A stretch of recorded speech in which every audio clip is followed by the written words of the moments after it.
மனோஜ் ரோஹிணி சொன்னதையே நினச்சி யோசிச்சுக்கிட்டு இருக்காரு. என்ன இவ நம்ம பிரிய போகிறோம் அவ்வளோதானான்னு கேட்டாளே அப்படின்னு சொல்லிட்டு அவரும் வந்து அவரோட கல்யாணத்தெல்லாம் யோசிச்சு பார்த்துட்ருக்காரு. இன்னொரு பக்கம் ரோஹிணியும் வந்து அவங்களுக்கு நடந்த கல்யாணத்தெல்லாம் யோசிச்சு பார்த்துட்டு நான் இவ்வளோ தூரம் கஷ்டப்பட்டது போராடினது எல்லாமே நாளையோட முடிய போதா, என் வாழ்க்கை அவ்வளோதானா அப்படின்னு சொல்லிட்டு ஃபீல் பண்ணிட்டு இருக்காங்க. அடுத்த நாள் வந்து வித்யா வீட்டுக்கு வராங்க. என்ன ஆண்டி வர சொன்னீங்க அப்படின்னு கேட்கவும், ரோஹிணி இருந்துட்டு என்ன இன்னைக்கு கையெழுத்து போடுறதுக்காக மனோஜ் வீட்டுக்கு வர சொல்லியிருக்காங்க.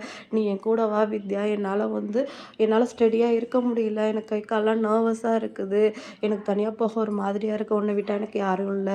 அதனால் நீ என் கூட வர முடியுமா அப்படின்னு கேட்கவும், வித்யாவும் சரி நான் வரேன். ஆனால் அங்கே போய் அவங்க யார் என்ன பேசினாலும் தயவு செஞ்சு நீ வாய் திறந்து எதுவும் பேசிடாத. கையெழுத்து போட்டு நம்ம வந்துடலாம் அப்படின்னு சொல்லிட்டு வித்யா கூட்டிகிட்டு போகிறாங்க. இன்னொரு பக்கம் வித்யா வந்து மனோஜ் கிட்ட கேட்டுட்ருக்காங்க. என்னடா அந்த பார்லர்காரி வரேன்னு சொன்னாலா இல்லையா அப்படின்னு சொல்லிட்டு, "மா வரேன்தாம்மா சொன்னா" அப்படின்னு சொல்லிட்டு இருக்கும்போதே வித்யா வராங்க. "என்னம்மா நீ மட்டும் வர?" அப்படின்னு சொல்லும்போதே ரோகிணியும் பின்னாடியே வராங்க. அதுக்கப்புறம் வந்து வக்கீலும் வந்து டாக்குமெண்ட்லாம் எடுத்துகிட்டு வந்திருக்காங்க.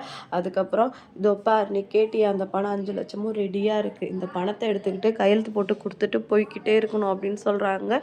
ரோஹிணி வந்து மனோஜை பார்க்குறாங்க. மனோஜ் ஆனால் அம்மா பிள்ளையாச்சே வந்து சைலண்ட்டாக அப்படியே கீழே குனிஞ்சு பார்த்துட்டு இருக்காரு. ஸ்ருதி இருந்துட்டு மீனா கிட்ட, ரோஹிணி இன்னைக்கு கையெழுத்து போட்டுருவாங்களா, இன்னைக்கு எல்லாமே முடிஞ்சிருமா அப்படின்னு சொல்லிட்டு கேட்கவும், தெரியல என்ன ஆகுதுன்னு பார்க்கலாம் அப்படிங்கிற மாதிரி மீனா சொல்லிக்கிட்டு இருக்காங்க. அதுக்கப்புறம் ஸ்ருதி ரோஹிணி வந்து ஏதோ பேசுறதுக்காக வராங்க. எம்மா தாயே, இவ்வளோ நாளாக உன்னோட ட்ராமாவெல்லாம் கேட்டு கேட்டு கேட்டு எங்களுக்கு சலிச்சு போச்சு.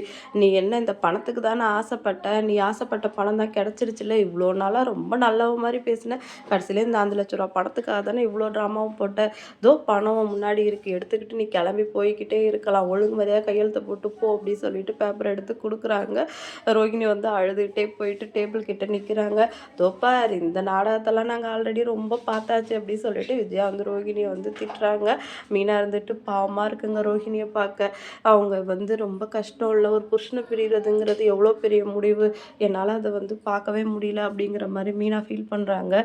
இதுக்கு முன்னாடி நீ பாவப்பட்டு பாவப்பட்டு வந்து பட்டதெல்லாம் பத்தாதா, இன்னும் பாவப்படுறியா அப்படின்னு சொல்லிட்டு முத்து வந்து கேட்குறாரு. அதுக்கப்புறம் டாக்குமெண்ட்லாம் கொடுத்துட்டு நீங்கள் இதில் சைன் பண்ணிவிடுங்க, ஒரே ஒரு நாள் நீங்கள் கோர்ட்டுக்கு வர மாதிரி இருக்கும், நீங்கள் எடுத்தது நல்ல முடிவு தான், 6 மாதம் இழுத்தடிக்கிறத வந்து ஒரே நாளில் முடிச்சுக்கிச்சாச்சு அப்படின்னு சொல்லிட்டு வக்கீல் வந்து பேப்பர் கொடுக்குறாங்க. இன்றைக்கி எபிசோட் இதோட முடிஞ்சிடுச்சு. அடுத்தடுத்து என்னெல்லாம் நடக்க போகுது அப்படின்னு சொல்லிட்டு வெயிட் பண்ணி பார்க்கலாம். பை.